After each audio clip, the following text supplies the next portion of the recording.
আমরা গিয়েছিলাম আমাদের বাড়ির থেকে একটু দূরেই বলতে গেলে ওয়াটার পার্কে। তো ওখানে যেতে যেতে আমাদের সন্ধে হয়ে গেছিল। তো ওখানে গিয়েই দেখো, পাকু তো আগে স্লিপ, দোলনা তো এসব হলো, তারপর ওর মামাই চেপেছিল। তো ওই দেখে ও চলে গেল চাপতে।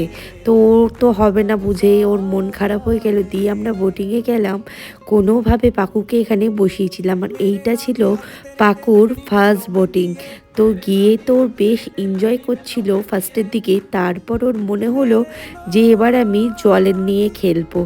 তো ওকে আর কে বসাতে পারে, কাউটির আর ক্ষমতা হচ্ছে না। তখন আমরা পুরো মিডিলে। তো আমার মনে হচ্ছে যে এই মনে হচ্ছে কি হয়ে গেল ভয়ে, মানে কি অবস্থা আমার। আর পাকু কোনোভাবেই বসবে না, এই দেখো জল নিয়েই খেলবে। তো ওকে তো বুঝিয়ে সুজিয়ে কোনো রকমভাবে আমরা এলাম, এইভাবেই আমাদের কাটলো।